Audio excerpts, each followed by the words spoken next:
Hey guys, good evening, guys. You're welcome to tonight's class. Okay, let's wait for people to join.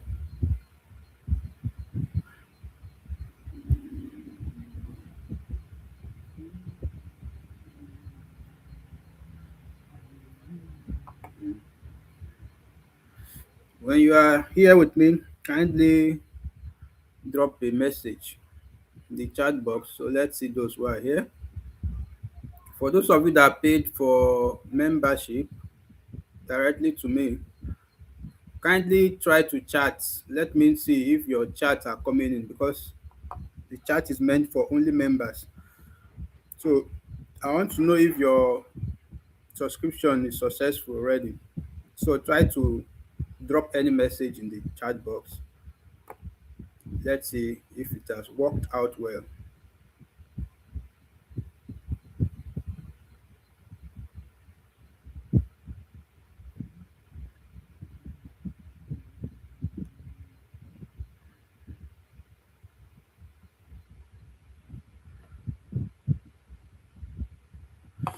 Okay, Dora, you're welcome. Good evening, Dora. I think I need to wait for more people to join. I hope the art is not too much. Let me look for something to do to that.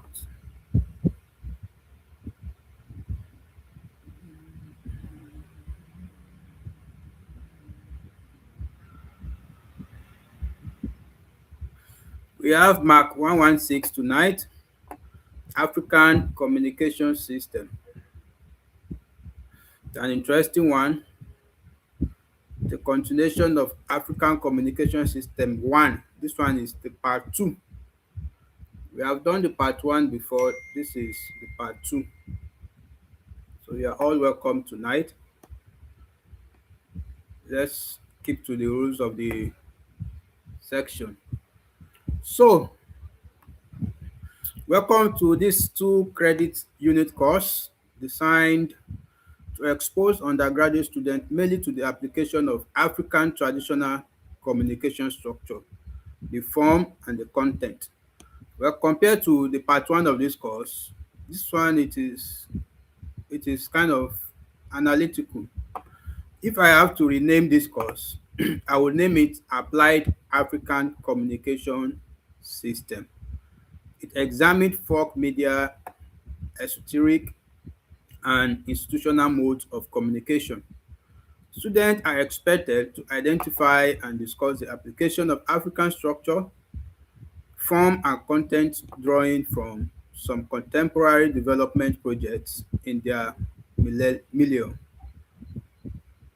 This material was developed with the Nigerian context, drawing mainly from the 6 geopolitical zones and zones in the country. So it's going to be a very interesting one. What is this course trying to do? What is this course trying to achieve in you? What are the aims of the course? The general aim is that the course is meant to expose you to applicability of African communication system. It will also help you to understand that okay, to help you to explore myth and legend, the use of myth in explaining the unexplainable in Africa, and also help you to examine the applicability of African popular culture in information dissemination. So the course also has its own objectives. The objective of the course, I want those that paid recently to contribute to this class. I want to see your chat. I want to know if it's working for you.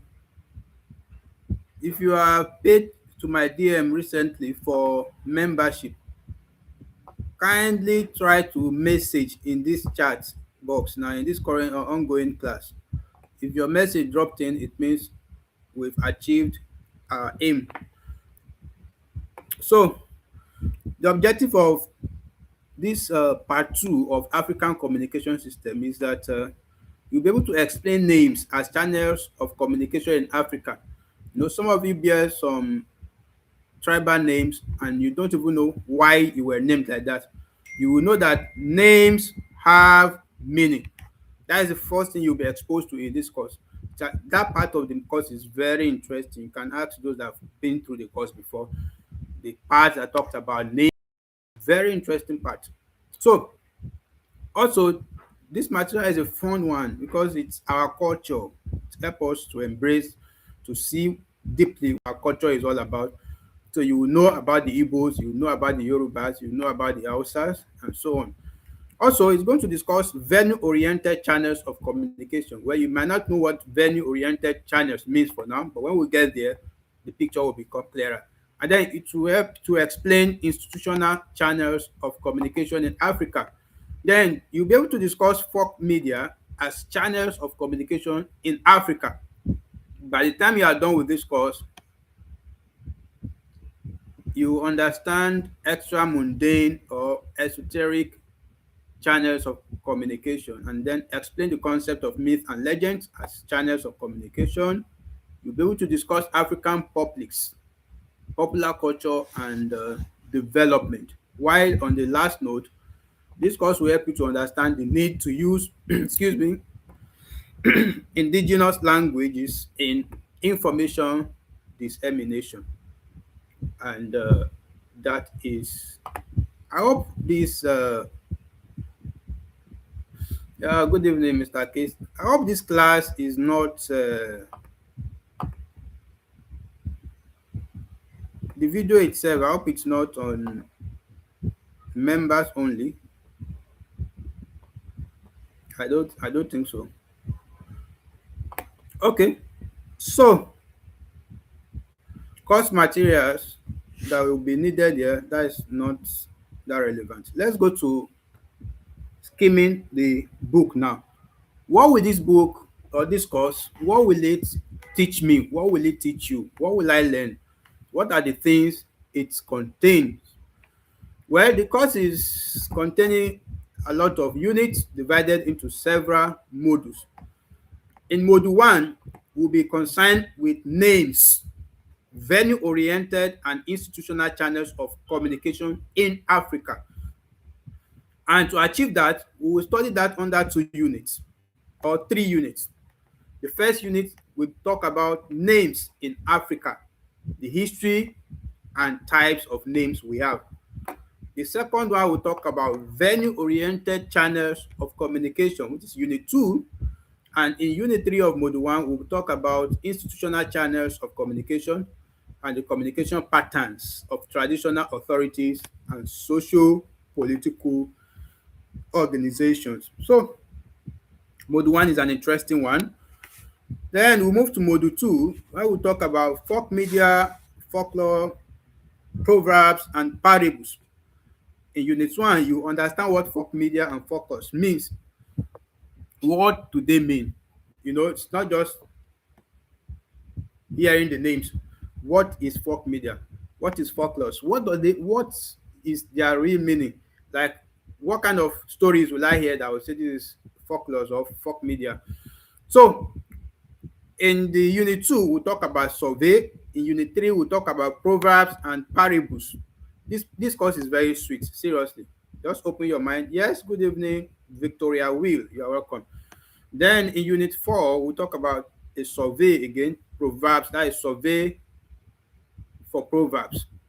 In module 3, we'll move on to extra mundane or exoteric channels of communication. And that is what we'll talk about. What is extra mundane communication? In unit 2, we'll talk about extra mundane button-up communication, definition, and some channels. That is divination and ancestral worship. Then bottom-up communication, a survey of festivals. Extra mundane bottom-up communication, ceremony as a channel. And then top-down communication, some examples like of extra mundane and natural phenomena. And in module 4, we will talk about myth and legends. Unit 1, myth. Unit 2, legends. Unit 3, I think they meant Unit 3, legends, a survey. Then in Module 5, like I mentioned earlier, this material is long. It covers a lot, divided into several modules. In Module 5, we'll talk about Africa, the publics, popular culture and development. And that is what we're talking about, African communication system. Who are the publics? We'll also talk about the systems and African development. We'll talk about popular culture and communication for development in Africa. In Unit 4, we'll talk about researches into African popular culture and the mass media. And in Unit 5, we'll talk about media and communication for development in Africa, prospects and challenges.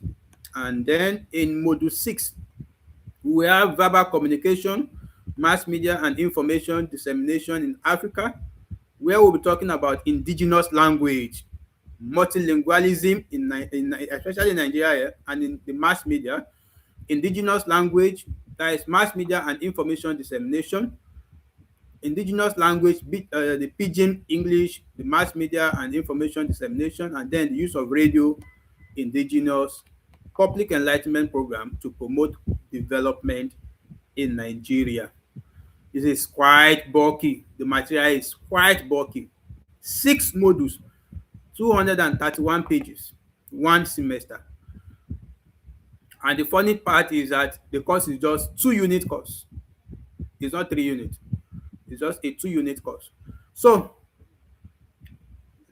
we don't need to go through table of contents again. That is what we've just done. Let's go straight to Unit 1. What we have are consigned tonight. Let's take an icebreaker before we go to Unit 1. What do you understand by names before now? Have you ever wondered, why are we calling ourselves names? What is name? Or what is a name? Why must somebody have a name? So let's take that icebreaker. Just think of anything. Don't need to use AI or anything. The way you are thinking like that, what comes to your mind? What is the meaning of a name? So that's an icebreaker. Let me hear from you guys. What is the meaning of a name? According to Dora, according to Mr. Case, and then according to Victoria Will. Those are the people I have here with me. And I think, okay, I can see those three clearly. So, what is a name? Let's start from there. Let's hear from you before we go to read. Let's see if you even know. Well, nobody will say they don't know what a name looks like or is, because you have a name yourself. I've called Dora earlier. That is a name. The name of class captain, Mr. Case, the name of our class captain. Why are people named like that? Why do we give ourselves nicknames? What we call nicknames? What is the meaning of nicknames? Why do we give ourselves, different types of names apart from the ones we were named during our naming ceremony? Yes, I'm waiting for you guys to talk. I am waiting for you guys to talk. Please say something. Say something. I need to know if I have people with me here. If not, I will consider this as a class I am recording on my own. Whether you guys attend the class or not, class will hold. I want you guys to know. You are paying for it. You deserve to have it in full.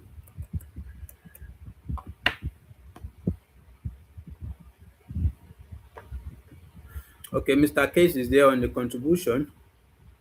And he said, names are some sort of communication.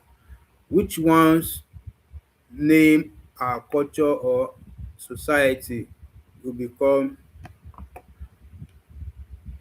to can be inferred. I really don't get your definition well. Victoria Will, a name is a word or set of words used to identify a person, a place, animal, object, or idea, so it can be distinguished from others. Yes, we don't have names, usernames, nicknames, real names. I wouldn't have known the person that says names are sort of communication from the person that say a name is a word or set of words from the chat. But because we have names, I am able to distinguish the definition of Mr. Case from the definition of Victoria Will. So names are important. In this unit, we will talk about names in Africa, history and types, where we'll be talking about what is a name, the history of naming, religious naming, then types of naming. Please, this place is very important, it's very sweet, and it's very exam focused. They set a lot of questions under names. A lot of questions under names. It's a very funny part of the material actually, because it's something you can relate to, so it will look fun as we go. Notwithstanding, you should note that in this unit tonight, you want to know the meaning of a name, the history of a name, the religious naming and types of naming we have. So, introduction to this unit. This unit focuses on history and types of names. It defines names, discusses types of names, and traces the history of naming ceremony. Where did it start from? Who started it?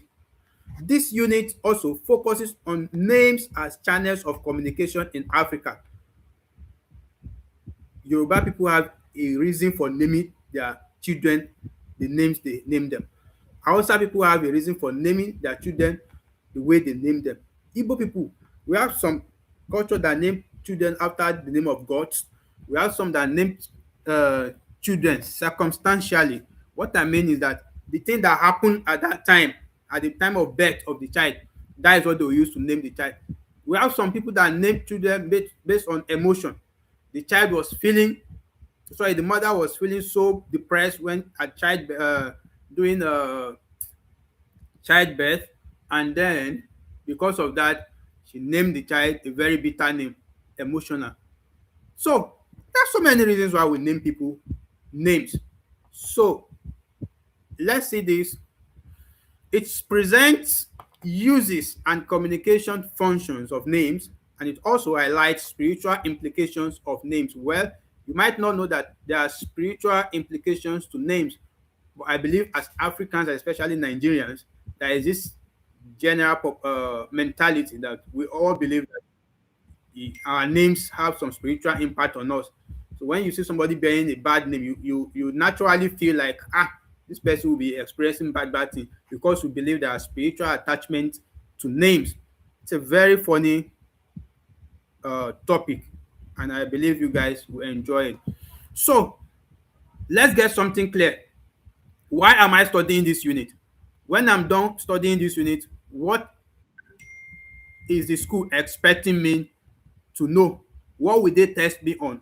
What will they ask me questions on? In exam, where will I be tested from? What exactly is the main reason why this unit is in this material and why the school wants me to study it? Number one, at the end of this unit, you should be able to define names. What are names? Definition of a name, the standard one, the accepted one by the material. We should be able to do that at the end of this unit. Number two, you should be able to outline types of names that we have. Number three, you will be able to trace the history of naming ceremony. You've just been attending with naming ceremony here and there, where this material will give you a picture of the origin. Where did it come from? What was the first thing that was done that resembled naming ceremony?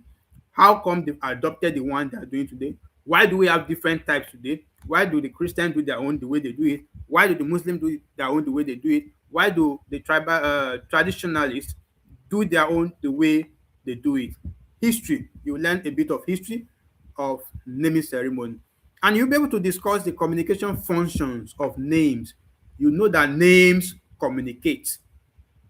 Then lastly, at the end of this class, you should be, or this unit, you should be able to highlight the spiritual implications of names. Spiritual implications of names. So, to the most important thing we have tonight, what is a name? What is a name? Names are channels of communication in Africa. But the first thing you might like to names speak. They have mouths. Yes, names speaks. In Africa, names speak. So names are what people are known with and are called. They communicate and tell stories about people and events or occurrences at the time of christening. In fact, it is a pointed application of African communication to the situation and circumstance, especially during the period of a child birth, during the period when a child is born. This is the cultural dimension of name.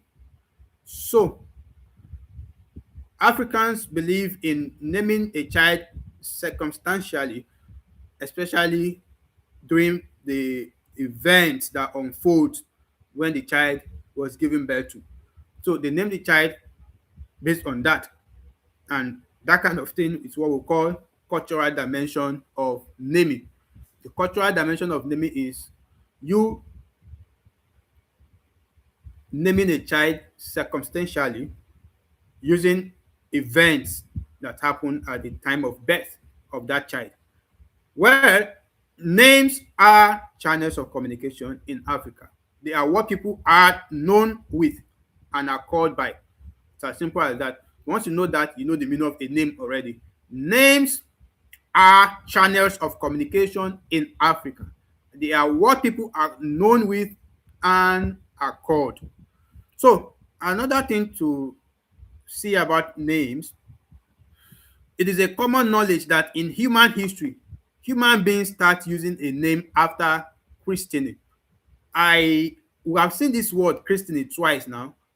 Why don't you look for the meaning? Because I hope somebody should ask, what is the meaning of christening? But nobody is asking, so I'll ask you, what is the meaning of christening? Yes, if that is the word you will learn tonight, it's okay to go home with it. What is the meaning of christening? Check it out, your dictionary, your AI, or anything. What is the meaning of christening? What is the meaning of christening? Because we said that a child starts to bear a name after christening. Okay, while you guys are looking for that meaning, let me continue my reading. So, in Africa, once a child is born, the child is christened, which is referred to in Africa as naming. In other words, the synonym to christening is naming. Thank you, Dora. A christening is a Christian ceremony in which a baby, or less commonly, an adult, welcomed into the Christian faith. In many church terms, it's used interchangeably with baptism. Thank you, Dora. But in African sense, we use it interchangeably with naming ceremony or naming. So christening is a kind of welcome ceremony. Welcome to the brotherhood, welcome to the faith, welcome to the world. So it usually involves a ceremony. Hence, Africans hold naming ceremonies, which in fact originated from the Bible. Africans hold naming ceremonies, and that concept is something we can say originates from the Bible. So that is a name. Let's take a very short and quick icebreaker. What is a name? Ourselves with this. Once you answer that, then you answer this. What is a name? Now you already know a name from the material. So we have two questions for us. What is a name? And African hold naming ceremonies, which in fact originated from the dash. It's like so many of you guys are not offering this course today. I want to put it that way. The attendance is very poor, or because we started too early. I know many people are at work. Well, they will watch the recording. So the history of naming christening, or the history of naming, which is a synonym for christening. So when you are asked in exam that another word or dash is also known as christening, you know that is how none can be funny. So don't underestimate them. So if you see something that dash is also known as christening, you should know the synonym. Yes, according to Victoria Will, a name is a channel of communication. Thank you. In Africa, it is a channel of communication. Yes, or sooner, you are welcome. Talabi Esther, you are welcome. Fine. That is what I'm saying. Those of you that paid to my DM, try to message. Once your message enters this chat, then what you paid for is effective.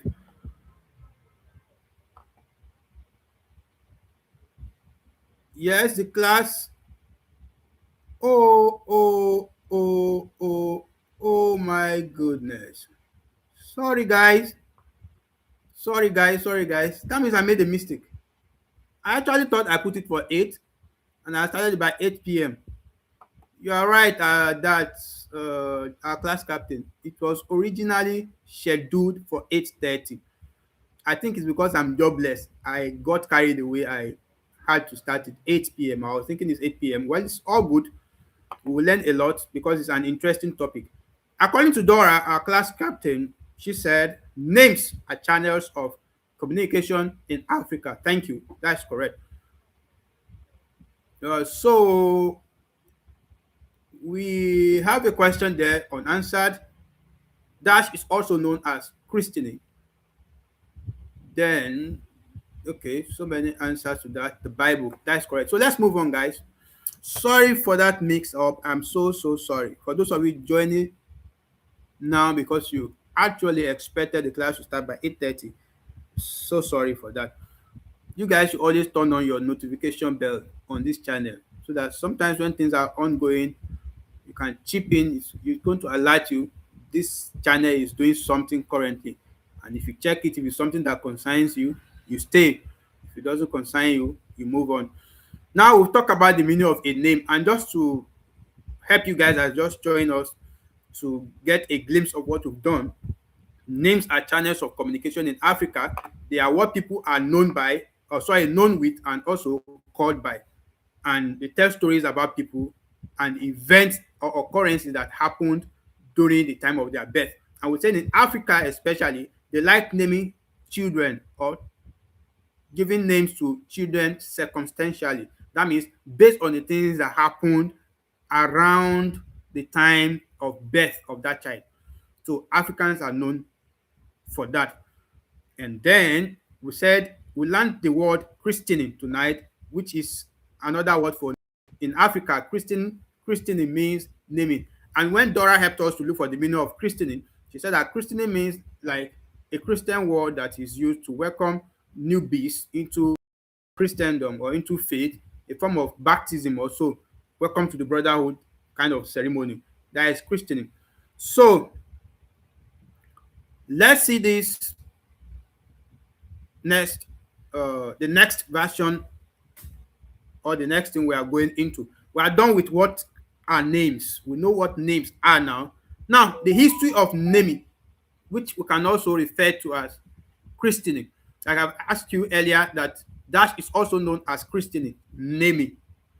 This is what the Westerns or Westerners refer to as christening. So the word naming in Nigeria or in Africa, when you travel to like Europe, to America, you are likely not going to hear naming. You are likely going to hear christening. No, I'm attending the christening ceremony of my brother. That means my brother is having a naming ceremony, and so I'm attending. So that. You should know that the Westerners are the ones that call naming christening. Is very important. Now it is old as the history of creation, probably extending into prehistory itself. So even in the Holy Bible, there is an example. God told Adam to name all the creatures. So when they ask you in the Bible, who did God tell to name all the creatures? Don't be surprised that some people will fail it. So don't say that kind of simple question. How will I fail that one? Well, I won't say more than that. God told Adam to name all the creatures. That is christening. That is the beginning of naming ceremony. Prehistory time, even before history began, in the Bible we see evidences of naming ceremony. It started with Adam, the first man. So according to Adeboye in 2006, in Genesis 2:19-20, God organized a great naming ceremony. He created animals and brought them to Adam to name. This means that the creatures had no individual identities until they received impartation from Adam and became what he said each should be. I'll read that again. He said, God, that is by the man Adeboye 2006, who quoted Genesis 2 and verse 19 and 20. He said, God organized a great naming ceremony. He created animals and brought them to Adam to name. This means that the creatures had no individual identities until they received impartation from Adam and became what he said each should be. What this means is that those things were just normal things. They were just there like that as entities. No names, so they don't have identity. I don't even know what I am. The lion doesn't know what he was then. The elephant doesn't know what he was then until they were named. So we're talking about history of naming now. So let your mind be open. The first thing you've learned about history of naming now is that naming started from the Bible. If you don't know any other thing yet tonight, you should remember that under the history of naming, naming started from the Bible. And a man called Adeboye in 2006, quoted in Genesis 2 verse 19-20, made us realize that there was a great naming ceremony, great christening ceremony in the garden when God called Adam to name the creatures. So children are parents, families. Okay, children are parents or families' bundles of joy. Children are parents of families' bundles of joy. Of course, we are all Africans. Even you yourself, when you're happy, as if you won the lottery, there is this kind of joy that will just come in. I'm now an aunt. I'm now a big sister. I am now a mother. I'm now this, I'm now that. But that's all good. There is a kind of a bundle of joy that comes with there is a bundle of joy that comes with those children. So why is that so? We are still on history of naming ceremony. Why is that so? It's because they are rewards from God. So what are rewards from God? Children. What are rewards from God? Children. So when children are born, some families organize naming. Okay, Paul Elizabeth, thank you for joining. You are free to chat now. So we said when children are born, some families organize naming where friends and well-wishers are invited to celebrate with them for newborn children. Although all creatures, all cultures in Africa bear and use names, naming vary from people to people.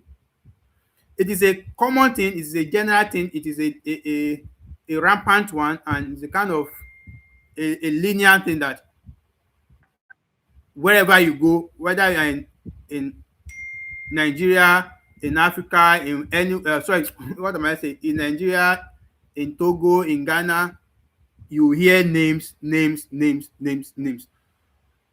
But how they name, why they name vary from each other as you go to different countries. So let's look at this and see what we get. Although all cultures in Africa bear and use names, naming vary. The way they do their naming ceremony, it varies from each other. We already know that yes, every one of names seems to be constant. You go to different places, you will see people are bearing names. But how they organize naming ceremony, it varies from each other. So in some cases, elaborate parties are thrown. You see some people, they will keep cows, you would think as if it's a wedding ceremony that is ongoing. So while in others, simple parties are held depending on the circumstances of a child's birth. So some people will buy, I know some of you, if you watch the pictures or images of your naming ceremony, you will just see one Fanta, that olden days Fanta like this, and biscuit, cabin biscuit. That is what they use for your naming ceremony. That is not bad. You've not committed a crime. And those of you that your parents will tell you history, see, I keep 10 cows during your naming ceremony. Well, it's all based on the circumstances that surround a child's birth. So all we are saying now, we are looking at the history of what? Naming. The history, let me remind us that we are looking at the history of naming, that is christening, the history of doing naming ceremony. That's what we're looking at. The first thing that is worth noting is that it all began from the Bible or in the Bible. So naming someone, organizing naming ceremony began in the Bible with the experience of Adam and the naming of the creatures that God created. So let's move on. We say that so why do some families not throw big parties? Why did they just do solo naming ceremony? It's because of the circumstances that surrounds a child's birth, or the family tradition, or their religious beliefs. So or the social life of the parent of the child and their level of income. So let's break this down.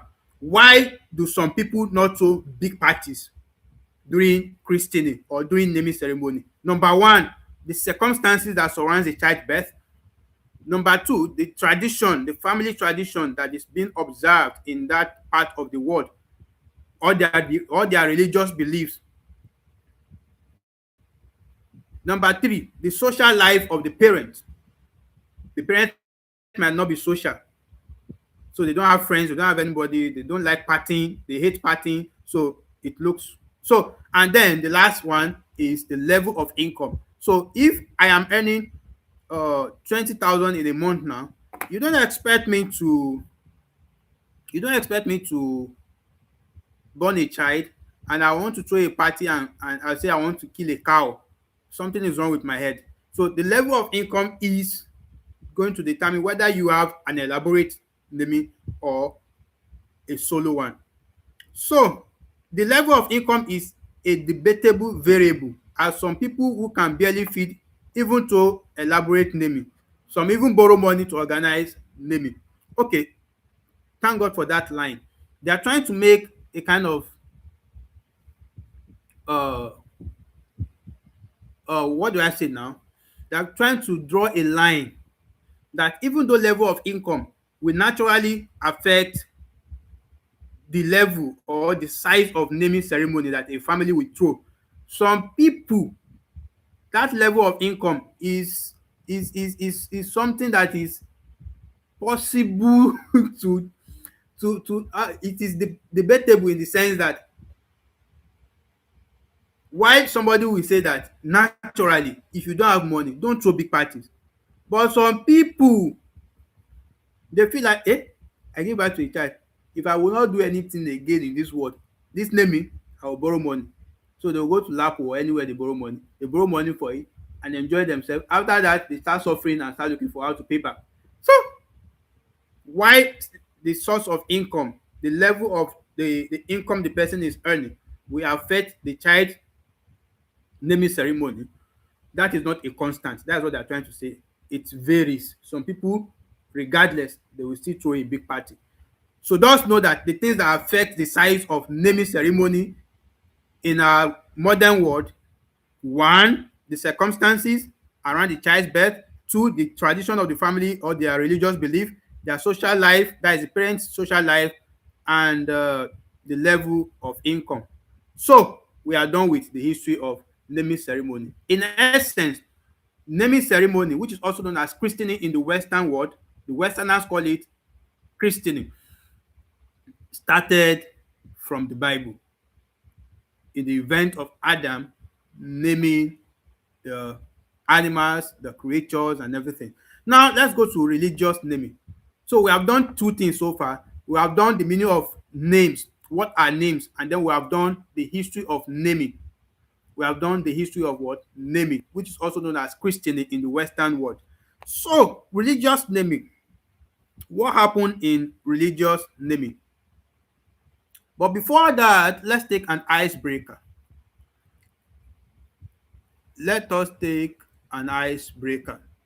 I've been talking, and so we don't get you guys bored. I don't want us to get you guys bored. So we'll do this. Let's take this icebreaker. And I want everybody that are available, that are here, to make sure they contribute.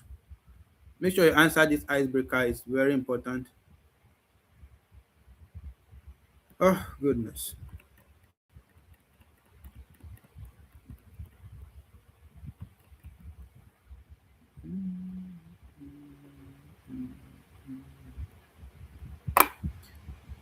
I'm just tired of this.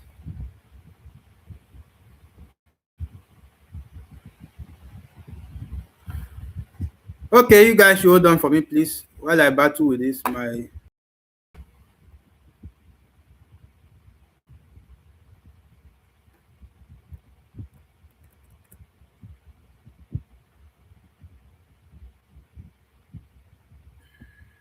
This one is taking time, but we definitely.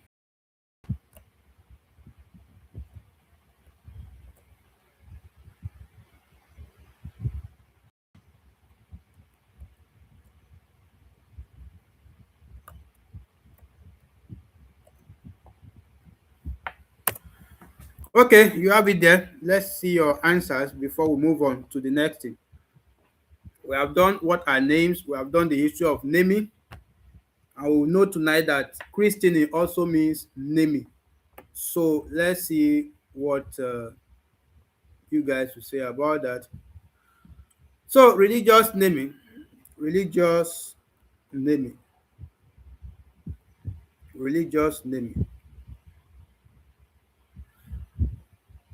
religious naming, we'll be talking about a religious name is a name given to a child based on the religion or faith of the parent. Some of you have names such as Dora and so this rubbish. But you find out that you also have spiritual names, or less religious name for now. This is this is now is annoying now. Are you sure we will not close this page and try to open it? Use all.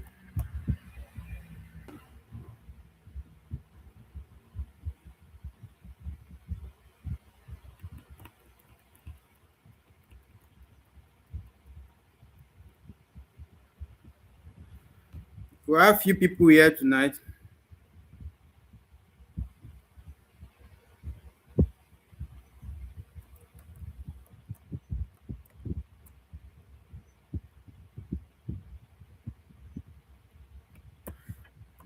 I'm battling with this PDF viewer tonight. This is funny.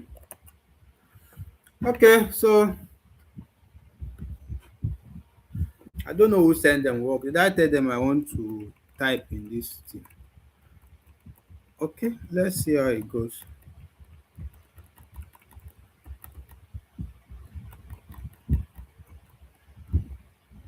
Okay.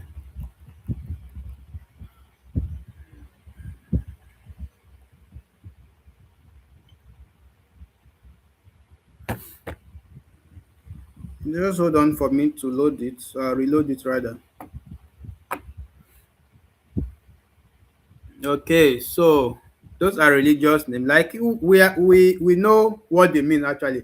You see, the sweetness of the course is that you can relate to most of the things you'll be doing in this course. So when we talk about religious name, for Christians now you have let's say when you name a child like Abraham, like faith, things that are from the Bible. Then for the Muslims, we have their own, like if they name a child Yusuf, I think that is a name from the Bible. Sorry, from the Quran.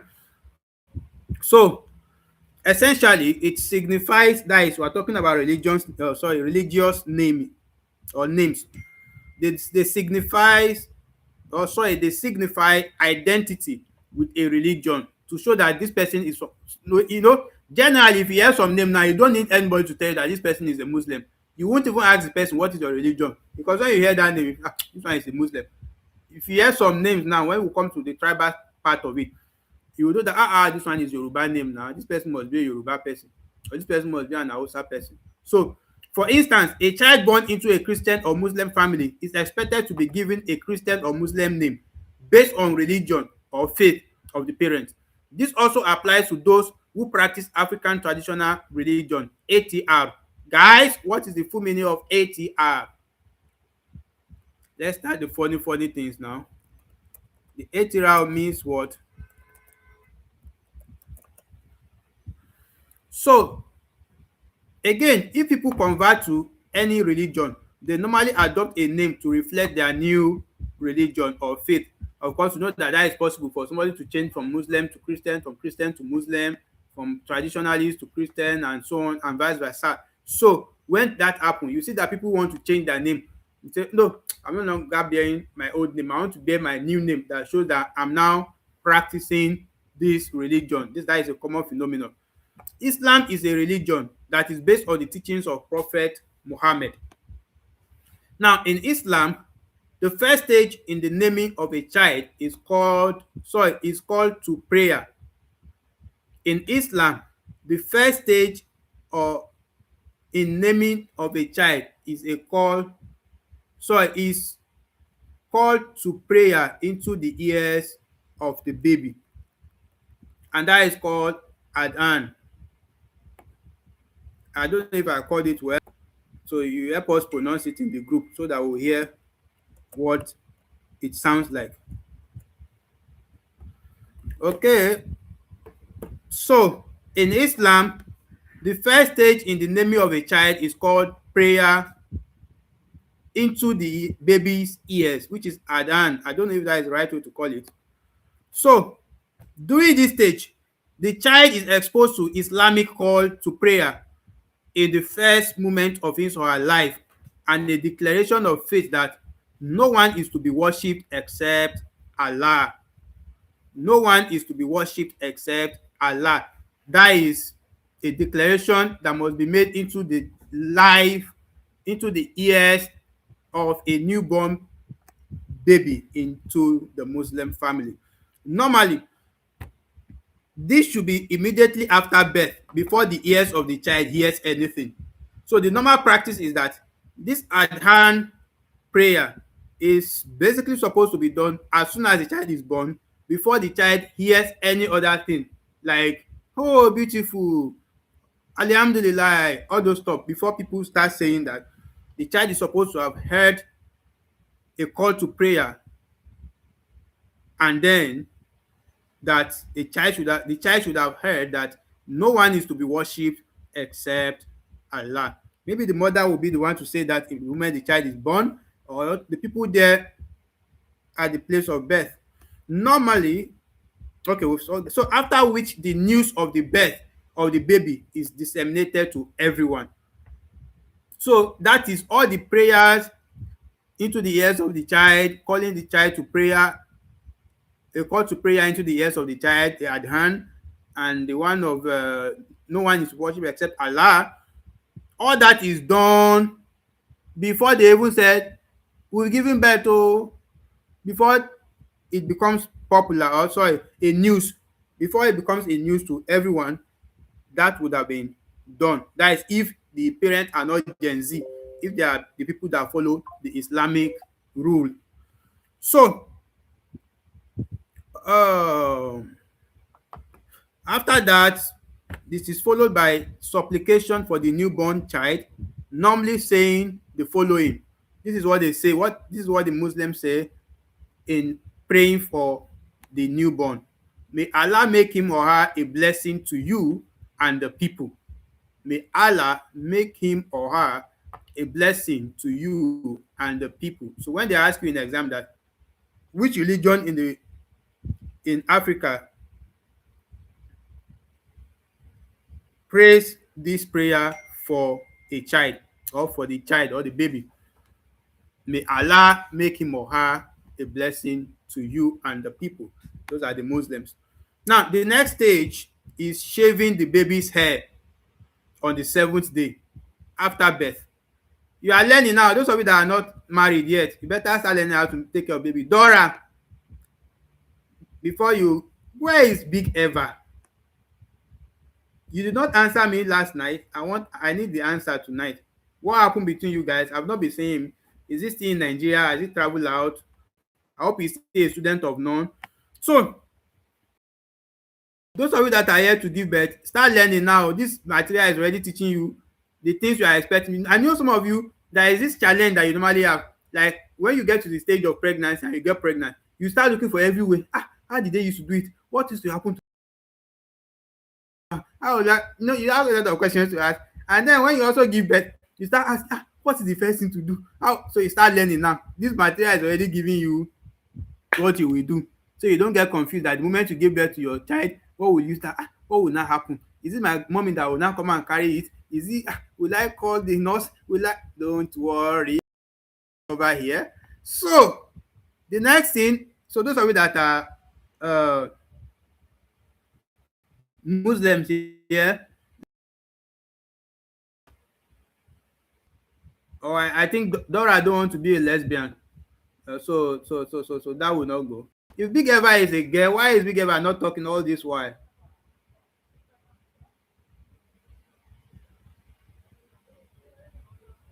Dora said they broke up. We arranged a wedding. You people are breaking it up. Who which court did you go? Who was the pastor that is the pastor that joined you guys that must separate you guys? So we don't know about that one. That breakup is not official. It's behind the scene.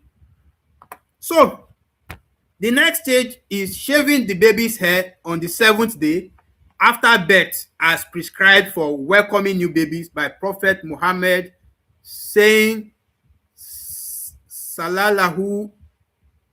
Jesus, let me not bite my tongue. Omo ya Suna, come and help me here. Okay, Sallallahu Alaihi Wasallam. I know that one is very popular now, it's very common. Sallallahu Alaihi Wasallam. So that is SAW. Go and read. What is the meaning of saw? Saying is the past tense of see. You will see and see and seeing and saw in the exam. So what is or SAW means dash. Try to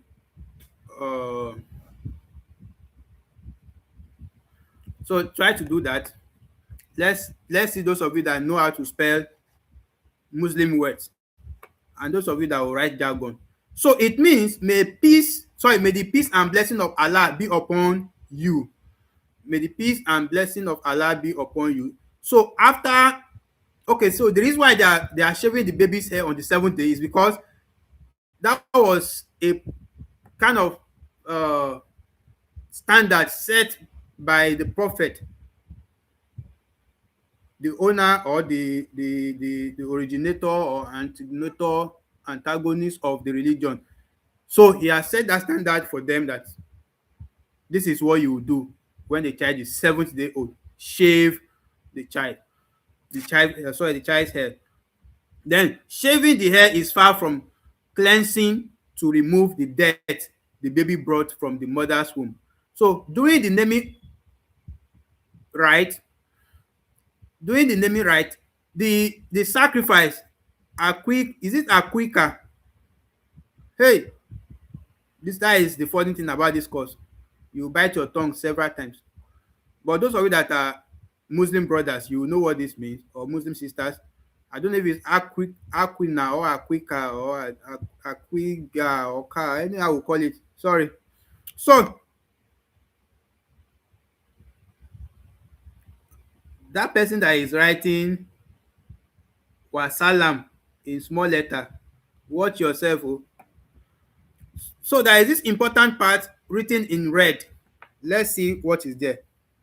So cleansing the child, the aquica sacrifice, which is cleansing the child to remove all the dirt that the child came from the womb with, from the child. It's done on the seventh day also, after shaving. When the child is named, a child can be given a name indicating servitude to Allah by calling him Abdul Fattah. The meaning of Abdul Fattah means the servant of Allah who opens the door of blessings. So Subhan Jesus. Okay. And I used to hear all this thing very well. Why is it that I can't say it? Subhanahu wa ta'ala. Subhanahu wa ta'ala. Okay, that is red text already. We've learned the meaning of Abdul Fattah, meaning Allah who, sorry, the servant of Allah who opens blessing. So when you have any friend around you that is Fattah, you should know the meaning by now. You are not just going to be calling the person Fattah Fattah. It's a name that symbolizes something with Allah Ta'ala.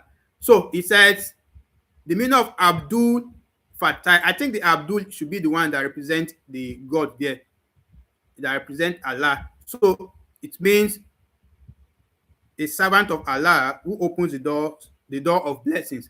So and then what's the full meaning of SWT? You have learned the full meaning of SAW, that is SAW. What of SWT? You people will learn abbreviation tired in this course. Thank God I'm not writing the exam with two people. So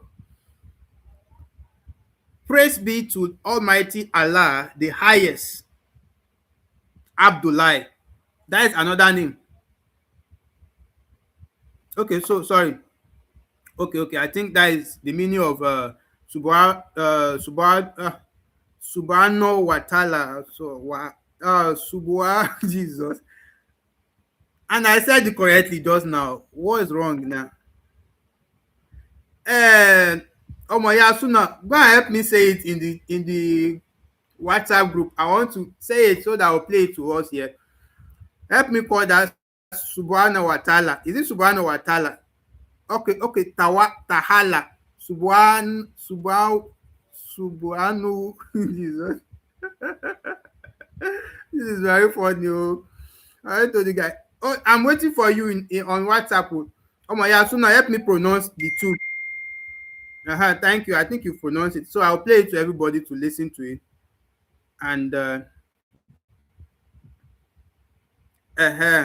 say it loud though, so that they'll hear. It's correct, sir. Subhanahu wa ta'ala. Okay, Subhanahu wa ta'ala. It's the way they are spelling it. They want to confuse my enemy. The way they spell it here is somehow confusing. Subhanahu wa ta'ala. Thank you. So that is praise be to Almighty Allah, the highest. That is the meaning of Subhanahu wa ta'ala. So it's not just you knowing the full meaning of SWT. WT. You should also know that it means praise be to Almighty Allah, the highest. Now we have another name. The first name we've talked about is Abdul Fattah, a servant of Allah who opens the door of blessings. Subhanahu wa ta'ala is just because we mentioned the name Allah. That is why you have to say Subhanahu wa ta'ala, which means praise be to Almighty Allah, the highest. Now we have Abdullah. You know, you have so many friends that you do call Abdullah. Some of you like calling your friends like that. You don't even know that it's a God-given name, or a name that is somehow attributed to God. What's the meaning of Abdullah? It means the slave of Allah. Ar-Rahim, the most merciful, and Abdul Rahman, the most gracious, are shown by the hadith. So the quality of Al-Rahim means that God, Allah, is the most merciful, and the quality of Abdul Rahman means Allah is most gracious. So merciful, Ar-Rahim. Gracious, Abdurrahman. While Abdullah means the slave of Allah. So you can see all these names. They are all wonderful names that come from Islam, but have something to do with God, with Allah. So again, Abdul Fattah means the servant of Allah that opens the door of blessing. Abdullah means the slave of Allah. Ar-Rahim means the most merciful. And Abdul Rahman means the most gracious. So generally, Islamic names are derived from the teachings, life, birth, and events that surround the birth of Prophet Muhammad and are mainly from Islamic laws and doctrines. Other examples of Islamic names include Tawfiq, let me come across favor. That is why they used to say, Wabilahi Taofiki Olonja Shekungere. If you don't understand Yoruba, sorry. So, Taufik means let me come across favor. So, if you have a friend called Taufik, you should know that that is the meaning. Let me come across favor. So, if I ask you guys in the exam, I think in 2020, means dash. You people will learn, you must learn Quran today by force. You will learn Islam today by force. I'm not a Muslim, I don't want to hear. Thank God for courses like this. Very interesting course. So we have Abdul Kabir. Abdul Kabir means the greatest slave. Ah, you know, the Muslim belief basically that we're all slaves of Allah. It's the Christians that believe that we are children of God. For the Muslims, their own is we are all slaves of Allah. We don't qualify to be called children. We are all slaves of Allah. So we have Sikirulai. Ah, you people will buy me. What did they use to heal tongue bite? To after this class, people should go and look for medicine that will heal my tongue bite too. I've beaten my tongue like 3 times now. So we have Sikirulai. It means remembrance of Allah. Sikirulai means remembrance of Allah. So Sadiq means the truth. Sadiq means the truth. You see, these are interesting names. You call your Muslim friends, you just call their names anyhow. You don't know that most of those names, they have something to do with God. They have something to do with Allah. So Sadiq means the truth. This Sadiq one is even very simple and very straightforward. It means the truth. So all my friends that are Sadiq, I will expect them to be truthful. If I see any Sadiq lying, you are not leaving your name. Sukurat should be a name for ladies. Sukurat means praise Allah.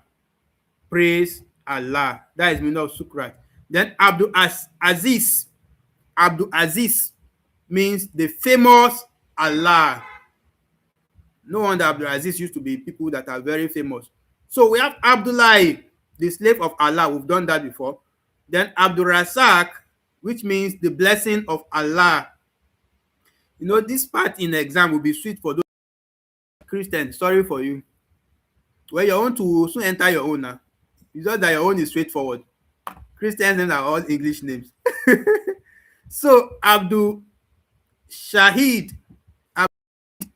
means servant of Allah giving witness. Abdul means an epithet of Muhammad. Wow.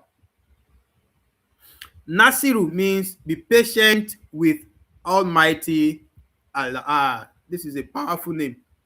Nasiru means be patient with Almighty Allah. I love that name. Like I'll give my first son that name. Nasiru. So you should help me write it down so I will not forget. So on the day of naming ceremony, when I later marry, you remind me that I am supposed to name this child Nasiru. So be patient with Allah. Then we have which other one after Nasiru? Hamudalat. Hamdalat means glory be to Almighty Allah. Hamdalat means glory be to Almighty Allah. Then Samira.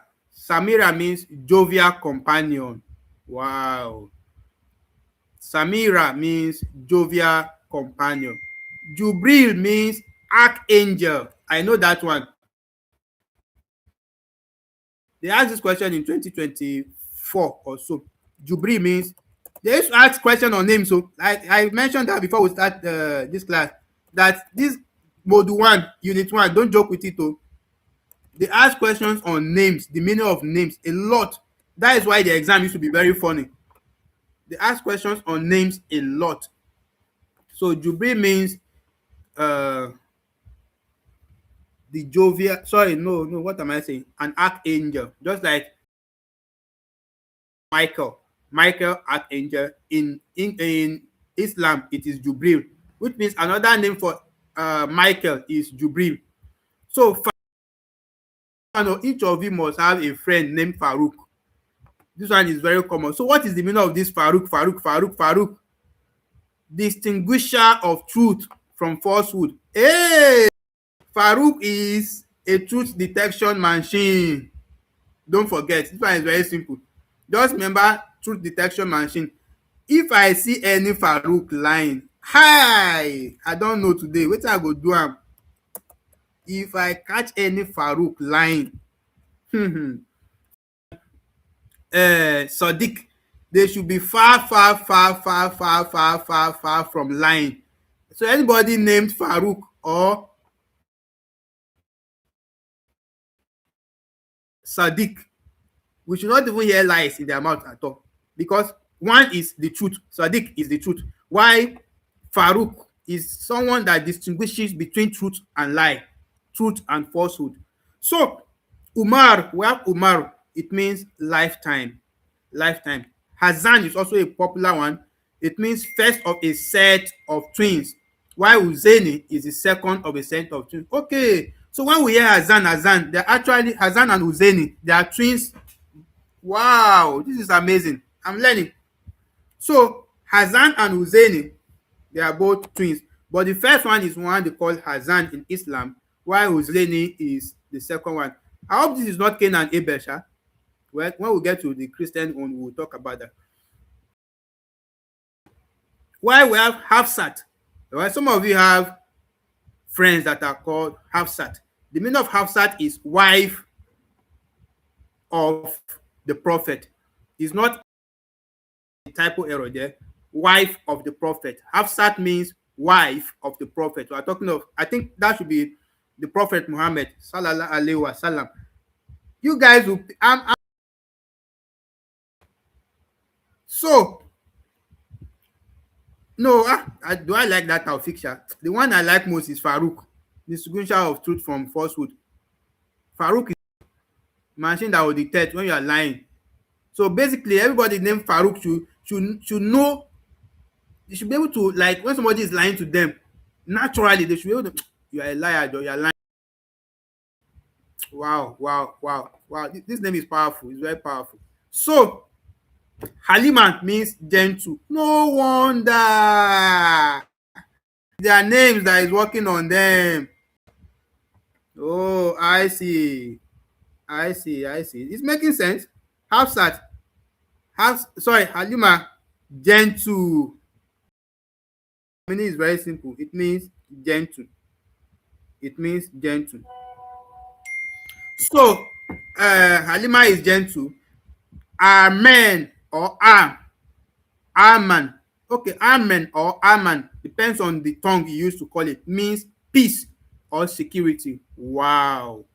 Amen or Arman means peace or security. All these names we are hearing about, they are all beautiful names. So, but your hands are shouting, Sadiq, wait for me. You don't even know what that name means. People should be calling those names with respect now, because some of them have something to do with God.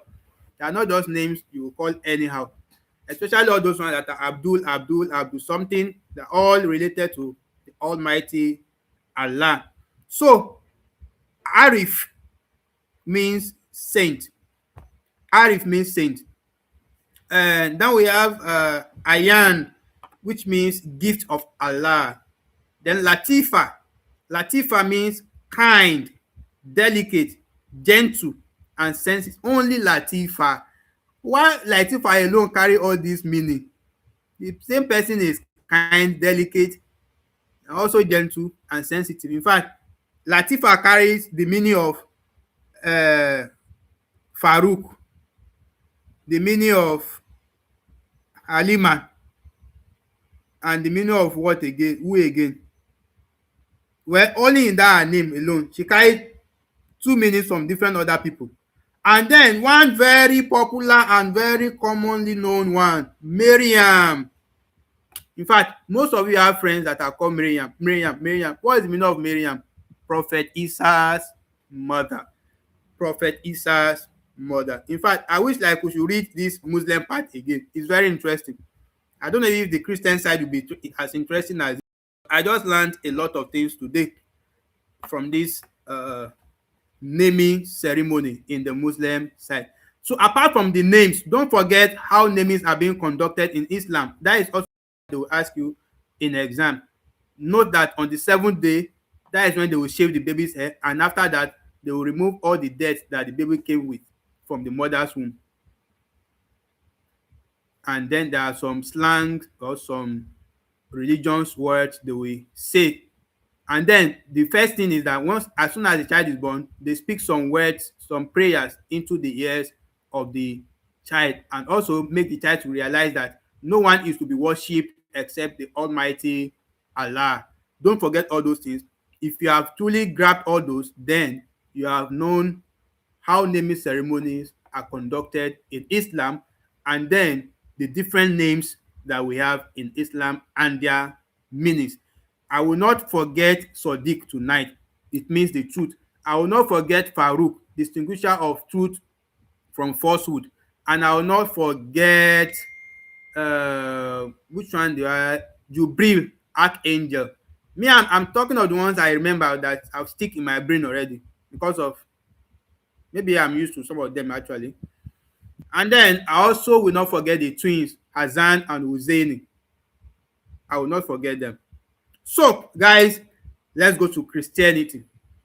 We are now done with Islam. Let's move on to Christianity. Christianity is a religion based on the teachings of Jesus Christ. So, we have two questions here already. Islam is a religion based on the teachings and findings of the Prophet Muhammad sallallahu alaihi wasallam. Now, for the Christian, it is a religion based on the teachings of Jesus Christ. Now, Christians normally, so let's do something before we start reading deeply into the Christendom. Okay, I have an icebreaker for you guys before I drop this question. The icebreaker is, which Islam name do you like the most? Yes, drop it. Drop your choice name. My own is Farouk. I will not lie. I love Farouk because I now know now that Farouk is an engine. Farouk is a machine that distinguishes between lies and truth. So I love that name. I fell in love with that name already. Then where is that one? What is that name I said I will give to my child? You people should remind me. Oh. I said I will name my child one name like that. Is it Farouk too? Okay. Amdalai. Taufik. Okay. Let's hear from the rest of you. Mariam and Sadiq. Okay. Why would you like Mariam and Sadiq? Her daddy's name is Sadiq. Her name is Mariam. Let's interpret her name. Yes, yes. Mariam Sadiq. Wait. Let me interpret your name. You are the wife of Isa. Your daddy is Truth. Wow. Oh. Mariam Sadiq. What a wonderful combination. The Truth and the wife of Isa. Oh, sorry, not the wife, or mother. The mother of Isa. That should be the mother of Jesus, I think, because from that name Miriam, I think the English version should be, or the Christian version should be Mary.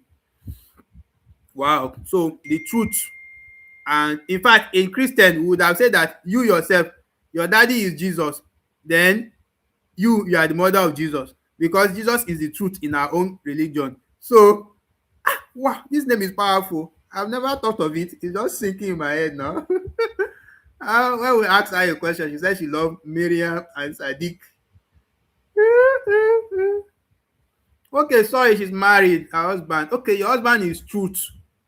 Ah, you are lucky. Your husband will never lie to you. Sadiq, they don't used to lie. They don't know how to lie. Lie is far from them.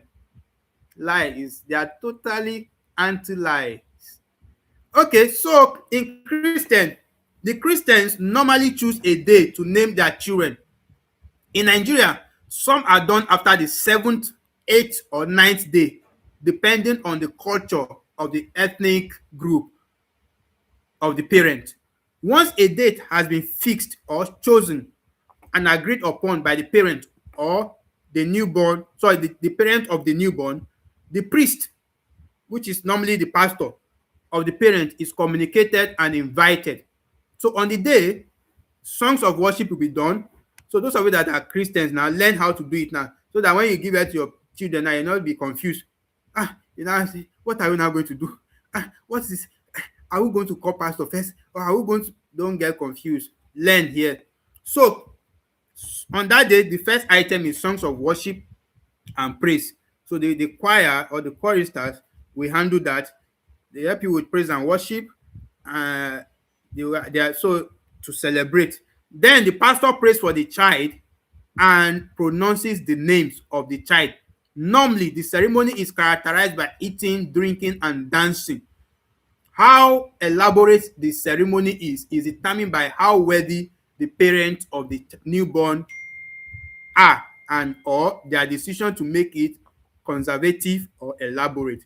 There is a question in exam and even in TMA that asks about this Christian, that about how elaborate a Christian naming ceremony could be, and the factor that determines the type of. I can't really get that question clearly now, but there is a question like that. I think in TMA, I've answered it in TMA several times. So the thing is how wealthy or how poor the parents of the child are in Christendom. That's what we determine. But don't forget that we said that the factor of financial income, level of financial income, is debatable.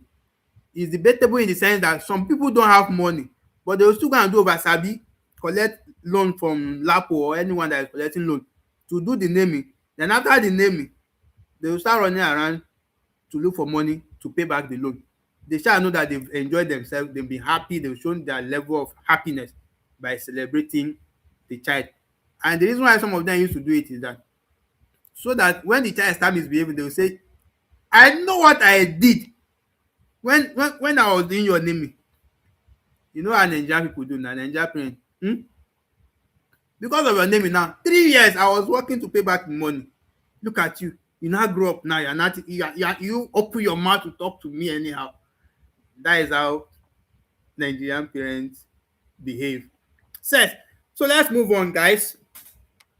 The names given could be from the dictionary of Christian names, the Holy Bible, or coined from the parents' knowledge of the Bible or their level of faith. So those from the Holy Bible, and in most cases, are of Jewish and Hebrew origin. Such names are names of great men and women, like Jesus' disciples, prophets, and even kings from the Bible. So, for instance, we have Abigail. Abigail is a Hebrew name meaning the joy of the Father.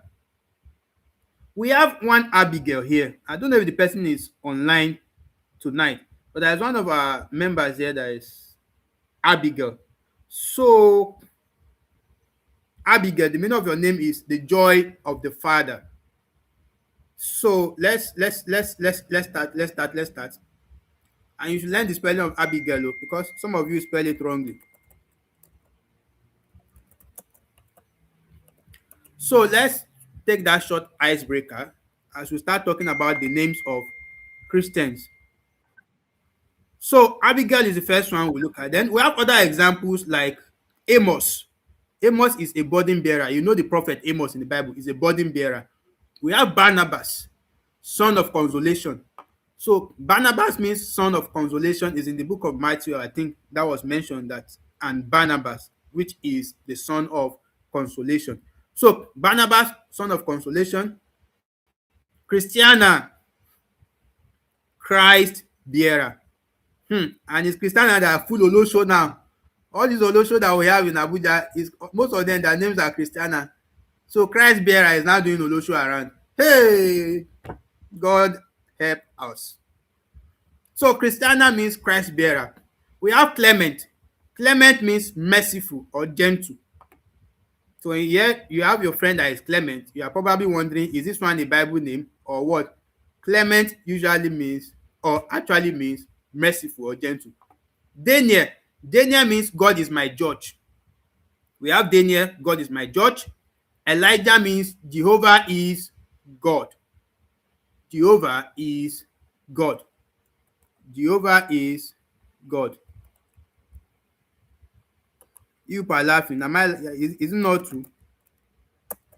All those bearing Mary, Christiana, na dem full that thing pass. Na dem full am.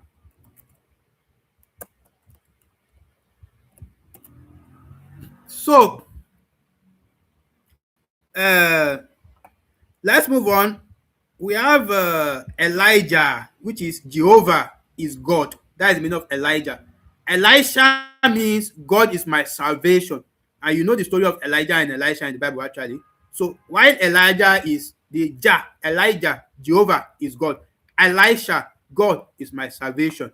While Elizabeth, we have Elizabeth in our midst. Elizabeth means consecrated to God, a child, a God that is consecrated to God. Emmanuel means God with us.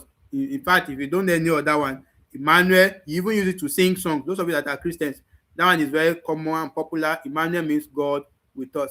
Why is it that Christians are not that interesting like the Muslim? Let's go back to the Muslim one and read it again. I bet. Isaac, laughter. The was laughing when the angel came and said she would give birth to a child. Then Jacob, or I think Sarah actually said at the end when she gave birth. Uh, so Jacob means supplanter. 419. Jacob means 419. Let's just put it like that. You are just trying to make it look romantic. That's why I call it supplanter. Jacob means 419. So Naomi means my delight. Wow. Naomi is a sweet name. No wonder Mother Naomi. Mother, obviously. Is Mother Naomi here tonight? People should tell her that the meaning of her name means my delight. Oh, this is a beautiful name. Then we have Zacharias. Zacharias means remember. Remember me, O Lord. Remember. No wonder he said that a lot in his book. Remember me, O Lord. Remember me, O Lord. So Ruth. Ruth means beautiful and compassionate. Do we have any Ruth here? No Ruth here. So then David means the beloved of God. So we have done the Islamic naming ceremony and the Christian naming ceremony here tonight. The last one we'll be talking about tonight is the African traditional religion. You see, because this class is very interesting, we have even passed the time we're supposed to stop. And I was not even checking the time. I did not even know that time has gone. I myself am learning a lot in this course. It's very interesting and eye-opening. So, in African traditional religion, parents give names to their newborn babies based on their cultural beliefs or affiliation to a particular cult group or deities as worshipped by the family. Hmm. This time around, you will hear names. You will hear names. So, children are given such names either as a symbol of appreciation to the deities or as a mark of dedication of such children to the gods. In Nigeria, some are done after the seventh, eighth, or ninth day, depending on the culture of the ethnic group of the parent. Examples of such names from the western Nigeria are the western, that is the Yoruba side, southwest, Ifadare, which means Ifa has justified me. Ogunmakin, which means the god of iron takes victory. Ogunmakinde, which means the god of iron has brought me So it has brought the brave one. Hey, okay, let's do this. So we are trying to religion. So nobody is nobody is left out. Ogunmakide means the god of iron has brought the brave one. You know, we all have what we believe in. So a way of human beings trying to know their God and express their beliefs. So, guys, that is a question, an icebreaker there. Then we have Sangobi. Okay, Gobiyi. Sangobiyi means a child given by the deity Sango, god of thunder. Sango is god of thunder. In case you don't know, those are things they ask you in exam. Simple. You see, the ones you may be thinking they will ask you Ogunmakinde, Ogun Sangobi. What have I said? Sango. They may just ask you that the god of thunder is known as that. So, and Oyagbemi means Oya, the goddess has rewarded me. Other examples from eastern Nigeria and from the Igbo side include Chima, which means God knows. Oh God, Guinea can Guinea Kanwa Guinea Kan Jesus. Is it Guinea Kanwa or Guinea Kanwa or Guinea Kanwa? Igbo people, what is the pronunciation of this one? Oh? But what it means is that what is greater than a child? Oh, and it's a beautiful name. I want to know the pronunciation. Do we have Igbo here? Igbo people should help us pronounce that thing in the group. I want to listen to it. This Guinea Kanwa, is it Guinea Kanwa or Guinea? If we say Guinea Kanwa, it's not sounding like Igbo. Ah, I need to go and learn languages in Nigeria. This thing is shaming me already. It's shaming me too much. Ah, I cannot even call names. So, is it Guinea Kanwa? Do we have Igbo people here? I need one Igbo person to go to the group and pronounce that name. So, what is greater than a child? That is me. Then Oluchi means God's work. Wow. Then Kasarachi or Kasarachi. No, I know it's Chi. Kasarachi means tell it to God. Wonderful. And Ugochi means God's glory. You see that all Igbo's names, or most of the Igbo names, are always God, God. Just like the Islam too, that have most of them have references to God. Same here, the Igbos mostly reference God in their names. Okay, it's like somebody mentioned Kenechukwu has helped us with it. Gịnị ka nwa? Ah! I've learned tonight. Oh, God bless you, Kenechukwu. Thank you. So the pronunciation of that name is Gịnị ka nwa. I know that what I was saying is rubbish because it doesn't sound like Igbo name. Gịnị ka nwa. So you guys, you should learn how to pronounce it. Gịnị ka nwa means what is greater than a child. So I have another name. I'm naming my child Farouk, distinguisher of truth from falsehood. I'm naming my second child Gini Kanwa. I've gotten two names already. It's okay like that. I don't know, maybe it's two children I will born self. So Gini Kanwa and Farouk, you people should come. Oh, your daddy is waiting for you. So guys, let's stop here. It's an interesting topic. It seems like stop this one here. So from the next class, we'll start from types of names, where we'll talk about personal name, family name, and so on, and even nicknames, which is the ones that we call popular name, the ones that your friends just give you. They'll say pointed nose. Some of you even call yourself Nimi, Mickey, all these names you give yourself, they fall under popular names, which are called nicknames. So that is what we'll start with in the next class. I have an assignment for you guys, and this is assignment, and you have to submit to Grace. Submit it to Grace. It's a very simple assignment, very short assignment. The assignment goes to us.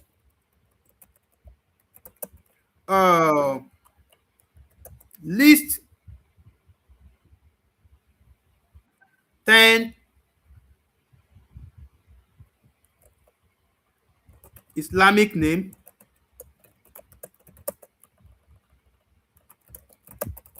and you are free to giraffe from your material is accepted, and their meanings. I even wish you would list the ones in the material itself.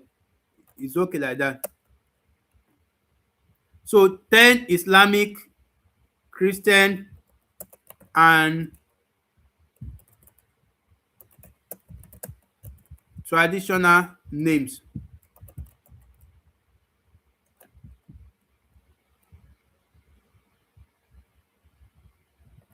So that is how we'll end the class tonight. So that is the assignment. Grace, take note. Post it for them in the group too. Everybody must submit it to you, and you have to compile it before the next class, 2 days before the next class. That is, this class is holding on Friday, right? So the submission should be latest next week Wednesday, so that we'll mark it and see. So you had mentioned 10 Islamic names and their meaning, 10 Christian names and their meaning, 10 traditional names and their meaning. Thank you guys for attending tonight. I believe you've had a wonderful time. We are supposed to start another class immediately because the second class was fixed for 9, but it's just that we have kind of moved into another thing. Like, sorry, we have exhausted the time a lot. So it's likely we will not be able to do 3 classes again tonight, but we will do 2. We will do 2. So we'll start the next class by 10. That class that we fixed for 10 originally, that is the next one we'll do. So the one that was supposed to start from 9 to, sorry, from I think 9:30 or so, or 9 to 9:30. I don't know how I fixed it. We'll join down with tomorrow's class, or probably do it on Sunday. So thank you. Good night. Stay safe. See you later.